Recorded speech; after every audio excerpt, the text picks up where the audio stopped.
जय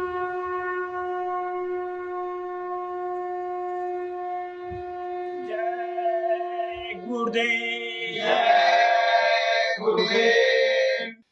जय गुरुदेव। जय गुरुदेव। आया शरण तुम्हारी, दे दो गुरु सहारा। आया शरण तुम्हारी, दे दो गुरु सहारा।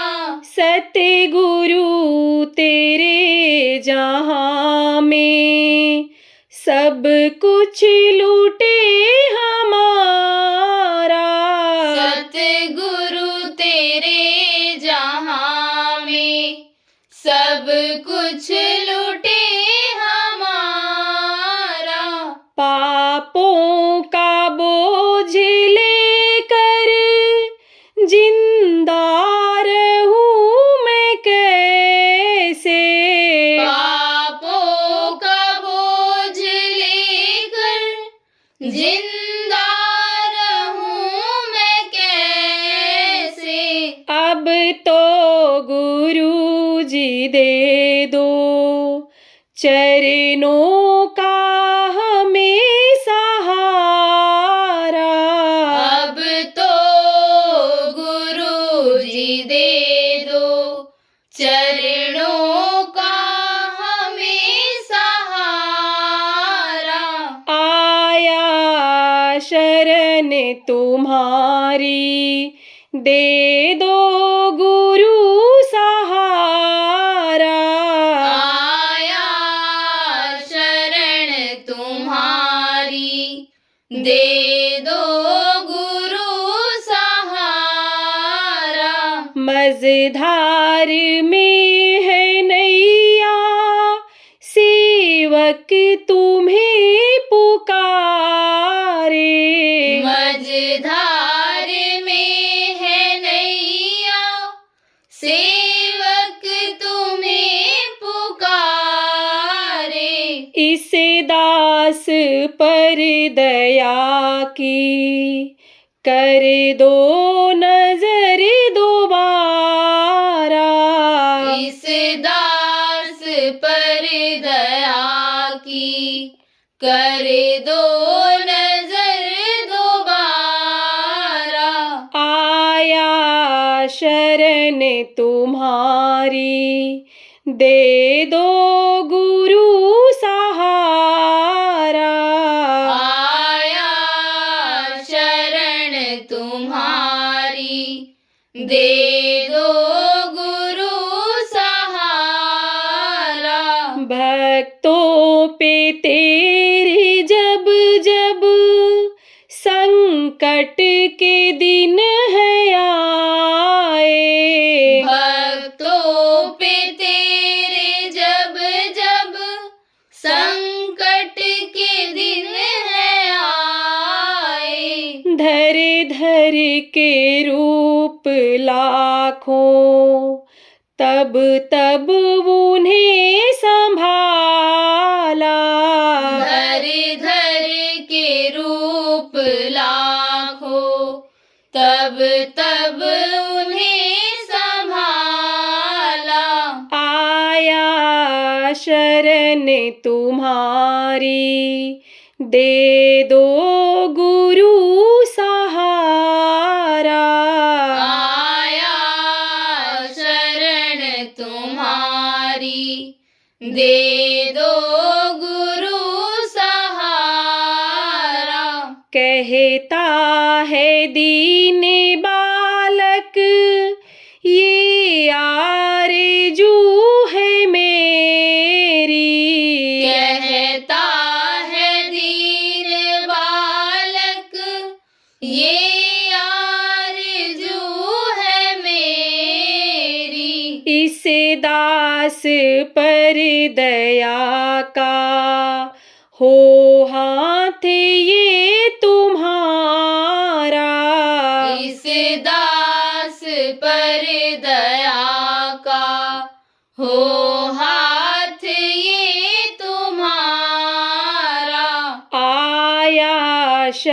शरण तुम्हारी, दे दो गुरु सहारा। आया शरण तुम्हारी, दे दो गुरु सहारा। सतगुरु तेरे जहाँ में सब कुछ लूटे हमारा। सतगुरु तेरे जहाँ में सब कुछ लूटे हमारा। जय गुरुदेव। जय गुरुदेव।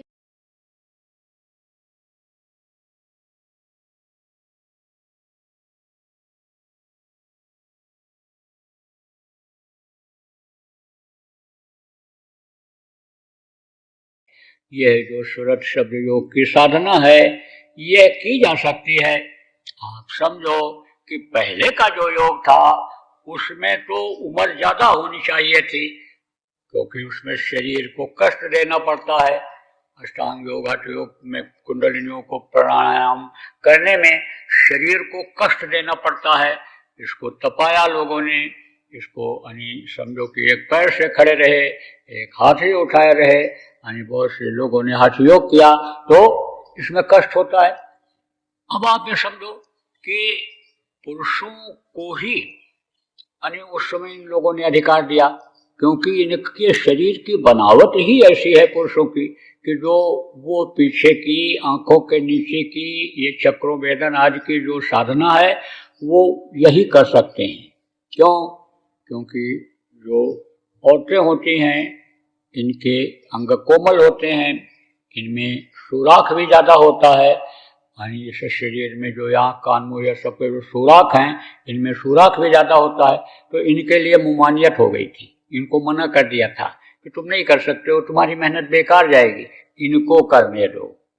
लेकिन अब जब इधर संतों का प्रादुर्भाव हुआ तो उन्होंने आंखों के नीचे की ये जो कठिन साधना थी, ये जो तपस्या थी, इसको खत्म ही कर दिया। इसमें शरीर को कोई कष्ट नहीं देना है, किसी भी हालत में शरीर रहे, आप समझो दिल दिमाग सही रहे, बुद्धि सही रहे, बुद्धि भ्रष्ट न हो, कोई भी कर सकता है।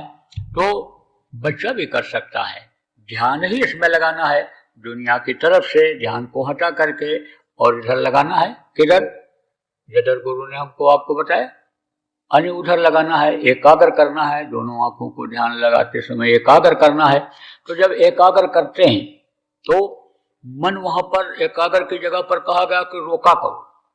मन जब रुकेगा तो मन समझ लो कि जो जीवात्मा के पास ही में बैठा है और जीवात्मा की ताकत से ये शरीर चलता है, तो मन भी उसी ताकत के साथ अपनी ताकत को उतार देता है। तो किधर उतरता है?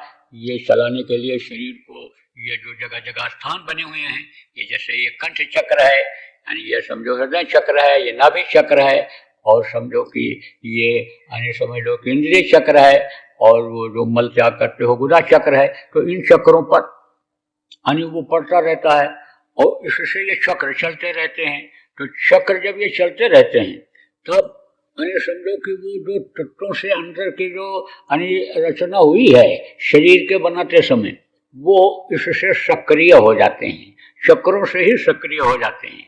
आप ये समझो कि कोई समझो कि नाभि से भोग करके, हृदय से भोग करके बच्चा नहीं पैदा कर सकता है, क्योंकि वो उतनी तेज नहीं चलते हैं, उतना घर्षण उसमें नहीं पैदा होता है जितना इस चक्र में पैदा होता है। तो घर्षण पैदा होता है तो वो वायु और ये सब तत्व उसमें से निकलते हैं। और इधर सूर्य की किरणें भी वो भी मिलनी जरूरी होती है।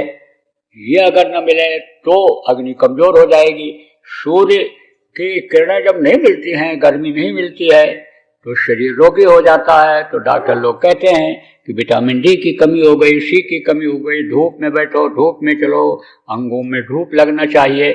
तो समझो कि वो इससे सक्रिय रहते हैं। अब हर चीज की लिमिट है, कहते ज्यादा खाओगे तो उल्टी हो जाएगी, दस्त आने लगेगा, ज़्यादा पानी पी लोगे तो उल्टी हो जाएगी। कहीं न कहीं से जब जो चीज़ ज़्यादा हो जाती है वो निकलती है। इसलिए कोई चीज़ जब आदमी करने लगता है उसकी लिमिट है, लिमिट से ज़्यादा जब करने लगता है तो मन उस चीज़ को और करवाने लगता है। जैसे कोई अपराधी अपराध किया और उसकी मन ने करवाया और मन फिर बढ़ जाता है और वो उसी अपराध का आदी हो जाता है। ऐसे ही मन को स्वाद मिलता है। कहाँ मिलता है? इंद्रियों के घाट पर। ये आँख इंद्री, कान इंद्री, मुँह इंद्री और ये जो नाभि इंद्री और ये जो गुदा इंद्री, यानी समझो कि इन पर उसको स्वाद मिलता है मन को। तो मन यानी समझो कि उसी तरफ जाता है जिधर स्वाद मिलता है। आप देखो, कुत्ते को एक दिन रोटी डाल दो तो दूसरे दिन फिर आएगा, तीसरे दिन फिर आएगा। एक दिन रसगुल्ला खा लो तो मन कहेगा रसगुल्ला खाने चलो, नहीं खाओगे जब तक मन नहीं लगा। दुकान बंद है तो 2 किलोमीटर पैदल चले जाओगे, बाजार बंद रहेगा तो लाओगे कहो लाओ घर में ही बनाओ, 11 बजे जगाओगे औरत को रसगुल्ला बनाओ, तो मन लग जाता है उधर, तो वही कराता है। अब आप ये समझो कि मन यानी इधर लगे, किधर लगे? जिधर हम देख रहे हैं, ध्यान लगा रहे हैं, साधना कर रहे हैं, उधर लगे। उसके लिए मन के कहने पर शरीर को मत उठने दो। मन भगता है तो भगने दे, दृढ़ का राग शरीर, शरीर को रोक के रखो। मन के गुलाम मत बनो, आदत के गुलाम मत बनो। मन ने जो शरीर को गुलाम बना दिया, मन ने, तो शरीर को आदत में मत लाओ मन के कहने में। तो जब यानी समझो कि आप देखोगे तो ये मन नीचे से इंद्रियों के घाट पर जो बैठकर रस ले रहा है, रस दिलवा रहा है, उधर से ऊपर आएगा। तो यही मन दोस्त है और यही मन दुश्मन है। जब मन खुश हो जाता है तो ये दोस्ती निभाने लगता है। आप कहते हो इसको चाय पिला दो, नाश्ता करा दो, दोस्ती कर लो इससे, तो ये हमारी मदद कर देगा। ऐसे ही मन फिर दोस्त हो जाता है। और नहीं तो किसी से झगड़ा कर लो, किसी के छीन लो, खा लो, उसका छीन करके खिलाने के बजाय, तो वही दुश्मन हो जाता है। तो मन यानी समझो कि यह दोस्त हो जाता है। जब ये खुश हो जाता है तो खुश कैसे होता है? इसको भी भोजन मिलता है। कहाँ मिलता है? जब ये जीवात्मा शरीर से ऊपर निकलती है, इसी सूरत शब्द योग की साधना के द्वारा ऊपर जब जाती है तो वहाँ इसको भी रस मिलता है। तो वो रस ये इंद्रियों के घाट पर बैठ करके जो रस लेता है उससे वो कई गुना ज्यादा मीठा लगता है, तब वो खुश हो जाता है। तो जैसे कोई नमक रोटी खा रहा हो, चटनी रोटी खा रहा हो, सब्जी रोटी खा रहा हो और बढ़िया पुआ खिला दो, पकवान खिला दो, मिठाई बना के खिला दो तो खुश हो जाता। ऐसे ये भी खुश हो जाता है। तो अब सवाल तो यह है कि ये खुश कैसे होगा, खिलाओगे कैसे? जब तक यानी इसको जीतोगे नहीं, इसको खुश करोगे नहीं, इसको मनाओगे नहीं। तो जब मना लोगे, भगता है तो कहते आजा आजा, जैसे बेटे को मनाते हैं, जैसे कोई बछड़ा, जैसे कोई बैल घर से निकल जाता है बाहर तो उसको बुलाते हो, जैसे कुत्ते को बुलाते हो आजा आजा, ऐसे बुलाओ, मन को बुलाओ। कहाँ बुलाओ? जहाँ ध्यान लगाए हो, चाहे सुमिरन करते समय, सुमिरन करते समय भी बताया गया कि जिनके नाम को लो उनके रूप को याद करो। तो उन्हीं के रूप पर ही मन को रखो। जिस रूप का याद करो उसी पर मन को रखो। कहो यहीं रहो जहां मैं रूप को देख रहा हूं। और भजन में भी आवाज के साथ मन को लगाना पड़ता है। जिधर से आवाज खींच रही है उसी तरफ मन को लगाओ। इधर देख, इधर ये बढ़िया सुरीली आवाज आ रही है, अरे तू तो ये आदमी के बजाए हुए बाजा में मस्त हो जाता है सुन करके अपने इन कान के पास बैठ करके। अरे तू देख, ये बगर बजाए निष्दिन बाजे, घंटा शंख नगारी रे, ये ऊपर का बाजा है, ये बगर बजाए बजता है। दुनिया के जितनी भी बाजे हैं वो बजाने से बजते हैं। और ऊपर के जिसको अनाथ वेद वाणी कहा गया, आकाशवाणी कहा गया, जिसको कलमा कहा गया, आयतें कहा गया, खुदाई आवाज जिसको कहा गया, वो बगर बजाए बजता रहता है। तो वो बगर बजाए बाजा जब सुनेगा तब आप समझो कि मस्त हो जाएगा। तो मन को वहीं पर तभी लगाने की जरूरत है। अब ये जानकारी ऐसे लोगों को जिनको नामदान मिल गया, आपको जानकारी ये ज्यादा लाभकारी रहेगी। लेकिन मनुष्य शरीर ये अनमोल इसकी कोई कीमत नहीं। और इसमें पूरे पांचों तत्व, और इसमें खट चक्र 6 चक्र हैं, और किसी पशु पक्षी में चक्र नहीं है, इसलिए बुद्धि नहीं होती है, सीधे खड़े नहीं हो सकते, आसमान की तरफ सीधे खड़े होकर के देख नहीं सकते हैं। तो यह मनुष्य शरीर सबसे श्रेष्ठ है, और ये इसी काम के लिए मिलता है। इस भोग के संसार में बहुत से अनुभोगी जानवर हैं, पक्षी हैं, कीड़े मकोड़े हैं, वो भी पैदा होते हैं, वो भी रहते हैं, ऋषि मट्टलोक में ही रहते हैं। भोगी इस संसार में उनको भी भेजा जाता है, लेकिन मनुष्य को अपनी आत्मा के कल्याण के लिए, उद्धार के लिए ही शरीर दिया जाता है। तो इसको पा करके आप अपना काम बना लो, अपनी आत्मा का उद्धार कर लो, किसी जानकार को, समर्थ गुरु को खोज लो कि जो तुम्हारी आत्मा के कल्याण का रास्ता तुमको बता दे, रास्ते पर चला दे और तुम्हारी मदद भी कर दे अगर कमजोर पड़ो तो उसकी आप खोज कर लो और रास्ता ले करके और अपना जीवन सार्थक कर लो। नहीं तो ये मिट्टी का खिलौना मिट्टी में मिल जाएगा। ये जो 5 तत्व हैं, ये 5 तत्व इसी तत्वों में विलीन हो जाएंगे। ये जो इसके पोषण के लिए हैं, यही आपके इसको खत्म कर देंगे, इस शरीर की ताकत को। जो मनुष्य सबसे बलवान, धरती पर सबसे बलवान मनुष्य आप देखो, चाहे राक्षस हो चाहे दैत्य हो, उनको मनुष्य शरीर में ही महापुरुषों ने मारा, खत्म किया। शेर इतना ताकतवर होता है, हमला कर देता है बड़े बड़े जानवरों के ऊपर जो बहुत ताकतवर आदमी से होते हैं, लेकिन आदमी से वो भी डरता है। क्यों? क्योंकि आदमी उसको भी मार देता है। तो आप ये समझो कि मनुष्य शरीर पाने का आप अपना उद्देश्य प्रेमियों पूरा कर लो। इनको नामदान नहीं मिला, नामदान ले करके, नाम ले करके, जिससे सारा संसार बना, अंडपिंड ब्रह्मांड बना। आप समझो जिसी से ये सब जुड़े हुए हैं, जिसके आधारित हैं, आप समझो कि उस नाम को ले लो, उस शब्द की डोर को पकड़ करके निकल चलो। नहीं तो 1-1 मिनट का समय आपका निकला जा रहा है। जो समय आपको जीवन में कुछ करने का अपनी आत्मा के लिए मिला है, वो निकला जा रहा है। आपको बताना चाहूंगा, कोरोना रोग जब फैला तो बड़ी परिस्थितियां खराब हो गई, भयंकर हो गई, सब काम काज ठप हो गया, रोटी के लिए लोग मोहताज हो गए। तो ऐसे समय में हमने सोचा कि भाई गरीब खाएंगे कैसे? जो दिन में कमाने वाला और शाम को खाने वाला है, उसका कैसे चलेगा? गुरु महाराज की प्रेरणा और दया ऐसी हुई कि हमने प्रेमियों से कहा कि इनको भंडारा चलाओ और इनको खिलाओ, पैकेट बना करके जगह जगह पहुंचाओ। तो कुछ जगहों पर तो चालू हो गया, कुछ जगहों पर सरकार ने रोक लगा दिया। आप बना के खिलाने में दिक्कत है, बीमारी फैल सकती है, तो आप सूखा राशन दे दो। तो सूखा राशन भी खूब बटा, यहाँ से भी गया, आश्रम से भी बंटवाया गया, और जगह जगह पर प्रेमियों ने बंटवाया, और जगह जगह पर भंडारे चले। और बहुत से भंडारे अब भी चल रहे हैं, सैकड़ों भंडारे अभी चल रहे हैं पूरे देश में।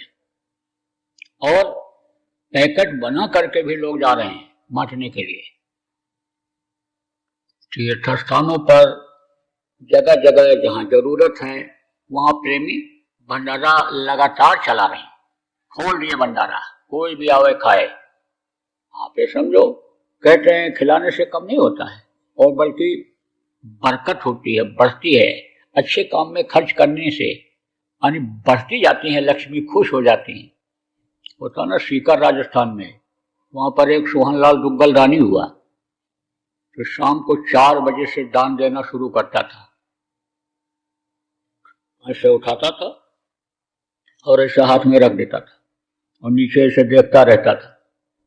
तो एक आदमी आया तो उससे कहा, ऐसी देनी देन को कित सीखे हो सैन, और जो जो कर ऊंचो उठे त्यों तो नीचो ने। ये देनी तुमने कहां से सीखी, किसने सिखाया? कि देते हो तो सिर नीचे किए रहते हो। बहुत से लोग तो दिखा दिखा के देते हैं, बहुत से लोग पत्थर लगवाते हैं तो कहते हैं हमारा भी नाम लिख लो, हमारी पत्नी का लिख दो, हमारे पिताजी का लिख दो, माता जी का लिख दो, चाचा चाची का भी लिख दो, फूफा फप्पी का भी लिख दो। पत्थर लगा दो। तो लोग तो ऐसा करते हैं और तुम सिर को नीचे करके और देते चले जा रहे हो, तो ये देनी तुमको किसने सिखाया? तब उसने कहा देनहार कोई और है, देत रात दिन रैत और लोग भरम मुझ पर करत ताशो नीशो ने। आप ये समझो, इसका मतलब ये हुआ कि देने वाला तो वो मालिक है, सबका दाता, सबका सृजनहार है, वो देता है। और जब वो देता है तो हमको, जैसे खजांची होते हैं बैंक के, उनका खजाना नहीं होता है, सरकार का होता है। आप ये समझो कि जैसे कर्मचारी होते हैं, यानी किसी भी दुकान के, दफ्तर के, किसी भी व्यापारी के यानी कर्मचारी होते हैं, उनके द्वारा वो खर्च कराता है, उसको भी आप रोकड़िया कैशियर कह सकते हो, लेकिन मालिक तो वो नहीं होता। तब कहा देनहार कोई और है, वो दे रहा है ना। कि अरे समझो कि माल किसका है? माल तो उसका है। और कहा कि माया तो है राम की और मोदी सब संसार। माया किसकी है? उस मालिक की है। और मोदी किसको कहते हैं? कि जो उसको खर्च करता है उसको मोदी कहते हैं। तो वो संसार क्या है? संसार तो खर्च करने वाला है। और माया किसकी है? उस मालिक की है। तो कहा माया तो है राम की, मोदी सब संसार। आप ये समझो कि इसी तरह उसने कहा कि देनहार कोई और है, देत रात दिन रैन और लोग भरम मुझ पर भरम करते हैं कि ये दे रहा, सोहनलाल दे रहा, सोहनलाल दे रहा। तो मैं हमारे सर को सिर नीचे कर लेता हूँ कि हमको श्रेय दे रहे हैं, देने वाला दे रहा है तो मैं बांट रहा हूँ। तो देने वाला देता है। आपको प्रेम में अहंकार नहीं करना चाहिए। अगर आप दीन भाव से, सेवा भाव से ये भंडारे जो चला रहे हो या ये जो पैकेट बांट रहे हो, दीन भाव सेवा भाव से अगर बांटते रहोगे, भंडारे चलाते रहोगे, तो यह भी आपका चलता रहेगा। ये इन प्रेमी बच्चे बच्चियों को सिखाया गया, बच्चियों को, माताओं को जो भोजन बनाती हैं, जहां नहीं है जो खुद अपने हाथ से ही बनाते हैं, उनको भी कहा गया। औरतें नहीं है जहां बाहर नौकरी करते हैं, बहुत से लोग अपने हाथ से ही बनाते खाते हैं, तो उनको भी कहा गया कि जब भोजन बनाने के लिए चलो तो थोड़ा सा उसमें से एक चुटकी निकाल के अलग रख दो, और रोज रखते जाओगे इकट्ठा हो जाएगा, तो ये भंडारे तो उसी से चलते रहेंगे, किसी से मांगने की जरूरत ही नहीं पड़ेगी। आप जितने भी प्रेमी हो, अगर इस बात को पकड़ लो तो रोटी सब खाते हो। आप समझो कि कुत्ते के लिए, गाय के लिए बहुत से लोग अब भी निकालते हैं, आप वो भी निकालते रहोगे और आप खा भी लोगे और आपकी चुटकी भी उसी में से निकल जाएगी, इतनी बरकत हो जाएगी। आप करके देख लो, जितना आटा बच्चियों निकालती हो, जितना चावल निकालती हो बनाने के लिए, खाने के लिए, उसी में से आप चुटकी भी निकाल दो, और कुत्ता बिल्ली बंदर जो भी हो, गाय हो, उसको भी खिला दो, तो भी आपको ज्यादा उसमें और नहीं लेना पड़ेगा। 1 किलो आटा बनाते हो, 1 किलो में ही सब पूरा परिवार खा जाएगा, आप भी खा जाओगे और उनका भी हो जाएगा। तो भंडारे तो उसी से चलते रहेंगे। आप सब लोग बहुत चल रहे हैं, बांट रहे हैं प्रेमी। नहीं, रोज तो इतवार को छुट्टी होती है, तो इतवार को ही सब लोग इकट्ठा करके बना करके ले जाते हैं, बांट जाते हैं। तो हम तो आपके प्रेमी बच्चे और बच्चियों इससे संतुष्ट हैं। और आप आदमियों को खिलाते रहना, जैसे मौके पर आपने भूखों को खिलाया। अच्छे अच्छे करोड़पति लखपति लोगों को भी रोटी की जरूरत पड़ती है, और अभी इधर लॉकडाउन में पड़ गई थी, जब ट्रेनें चालू हुई, कहीं कुछ खाने को नहीं मिला, और ट्रेन से उतरे और उनको पैकेट मिल गया, खुश हो गए, मन प्रसन्न हो गया। प्रसाद रूप में इस तरह से ग्रहण किया कि जैसे थोड़ा सा प्रसाद मंदिर में मिल जाता, खुश हो जाता, ऐसे ही। तो आप समझो कि ये बराबर आप चलाते रहना।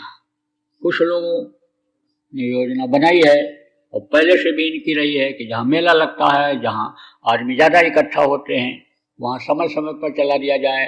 कुछ लोग ऐसे भी जो नहीं कर पा रहे, अब मन बना रहे हैं, तो इसके लिए तो मन बनाए ही रहना, इससे आपकी बरकत प्रेमियों बढ़ जाएगी।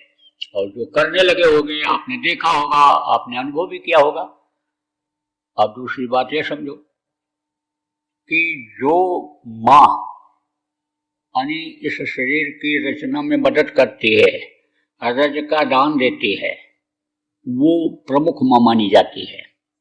जननी जिसको कहा गया वो है।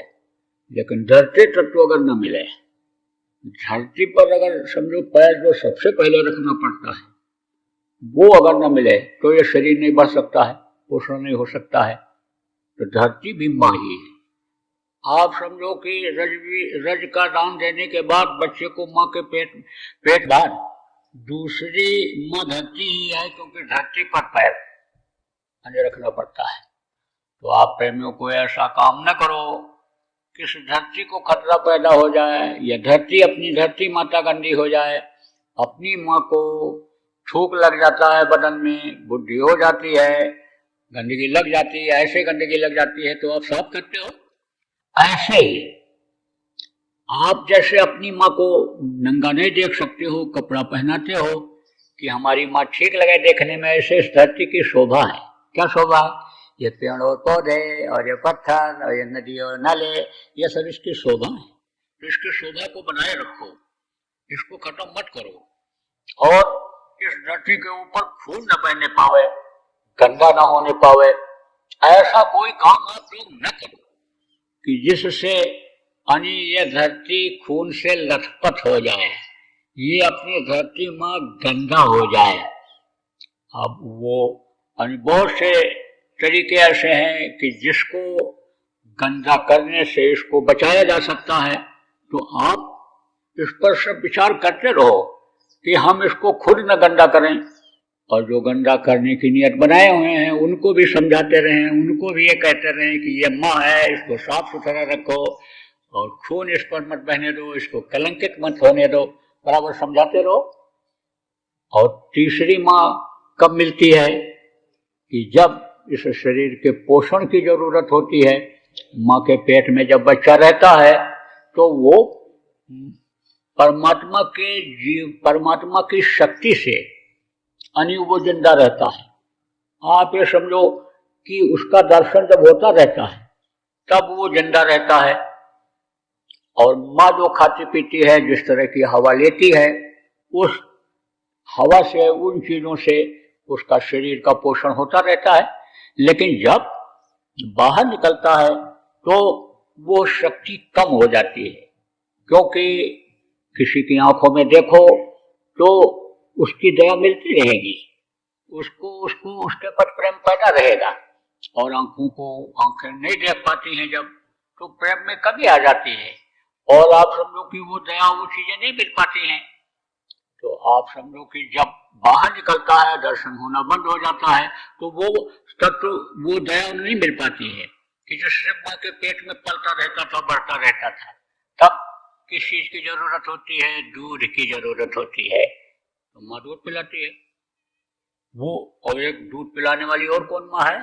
गौ माता जिसको कहा गया, उसका दूध पीता है बच्चा, उसकी जरूरत पड़ती है, तो वो भी है गौ माता। तो कहा गया जैसे माँ की सेवा की जाती है, माँ के ऋण से कोई उद्धार नहीं है, ऐसे गौ की भी सेवा करनी चाहिए। तो प्रेमियों, अब तो गाय पालना लोग बंद कर दिए, बहुत कम कर दिए। पहले तो दरवाजे दरवाजे पर गायें हुआ करती थी। बहुत सी बीमारियां आने समझो लोगों की, उनके जो गंध निकलती थी शरीर से, आने समझो कि उसी से वो जो आने समझो श्वास लेती थी, उसी से बीमारियां, उनके गोबर से, उनके मूत्र से आने बहुत सी बीमारियां लोगों की निकल जाती थी। लेकिन अब तो आने समझो कि सब लोग नहीं पाल सकते। आज की मशीन के युग में, दौड़ धूप के युग में, आप समझो जनसंख्या बढ़ने के कारण सब लोग अपनी जगह अपने अपने घर में नहीं पाल सकते। तो जगह जगह पर यानी ऐसी व्यवस्था बना लिया कुछ व्यक्तिगत लोगों ने, कुछ सरकारों ने, कि गौशालाएं खुलवा दी। तो अब गौशाला तो खुल गई, अब किस भाव से लोगों ने खोला? दूध पीने के भाव से, दूध बांटने के भाव से, कि दूध बेचने के भाव से, कि सरकार से अनुदान लेने के भाव से, किस भी तरीके से। हम तो इसका विश्लेषण नहीं करना चाहते हैं और हम उधर नहीं जाना चाहते हैं, लेकिन ये जरूर कहना चाहते हैं कि जिन गौशालाओं में हालत खराब है गौओं की, उनको चारा नहीं मिल पा रहा है और वो किसी तरह से जी रही हैं, उन गौशालाओं में आप लोग चारा दे दो। एक अभियान ये चला दो। देखो, कहते हैं पहले खुद करो और फिर दूसरे से कहने के हकदार बनोगे। सबसे पहले समझो कि जब लॉकडाउन लगा था तो यहीं से घोषणा हुई थी, कितने लाख लोगों को भोजन यहाँ से दिया जाएगा, कराया जाएगा, खिलाया जाएगा, कितना खुराक, समझो इतने लाख खुराक भोजन खिलाया जाएगा। तो प्रेमी जगह जगह खिलाने लग गए, सरकारें खिलाने लग गई, जगह जगह पर संस्थाएं खिलाने लग गई। तो हम कहने के हकदार भी हुए। जब हमने खुद किया तो यहीं से हमने प्रेमियों से कहा, आश्रम के प्रेमियों से, कि गौशालाओं में भूसा डलवाना शुरू कर दो, तो डलना शुरू हो गया। अब समझो, देख लो, समझ लो कि जो गौशालाएं कमजोर हैं, जहाँ पर जरूरत है भूसा की, चारा की, सहयोग आप इकट्ठा करके वहाँ डलवा दो। रोज रोज वहाँ बना के नहीं खिलाना है, और ना रोज रोज आप उनकी सेवा करने जा सकते हो। तो सेवा करने की व्यवस्था तो उन लोगों ने बना रखा है, सरकार भी अनुदान देती है, उनको पैसा मिलता है, उससे वो उनको कुछ सेवा देते हैं, उनसे गोबर उठवाते हैं, सफाई कराते हैं, और उनको घास चारा खिलाने के लिए रख रखे हैं। तो चल तो सब जगह रहा है, लेकिन कहीं कहीं चारा आदि की दिक्कत है, वो कमजोर हैं। देखो, जानवर रखो तो उनकी सेवा करो, कमजोर नहीं होना चाहिए। आदमी पाल तो लेता है, कुत्ता बिल्ली और वो सब पाल लेता है, लेकिन उन पर ध्यान नहीं देता। ध्यान दो, जिनको भी पालो, जिसको भी खिलाओ, उसका ध्यान दो। समय समय पर जैसे अपने बच्चे को खिलाते हो, परिवार वालों को खिलाते हो, रोटी देते हो, ऐसे उनको भी ध्यान रखना चाहिए। तो अब किन परिस्थितियों में वो ध्यान नहीं दे पा रहे हैं, उस पर तो आपको जाना नहीं। यहाँ भी देखो, कमजोर गाय हैं, जानवर हैं। आप संगठ के जो लोग हो, चाहे जिस गांव में हो गाय, शहर में हो, मोहल्ले में हो, और आप नामदानी हो, वहां पर सत्संगी हो, तो आप मिल करके सब लोग अब चारा डलवा दो इनको। गौओं को भी अब खिलाओ, अब उनको भी भूखे मत मरने दो। प्रेमियों, इन सबका आप लोगों को लाभ मिल जाएगा, फल मिल जाएगा।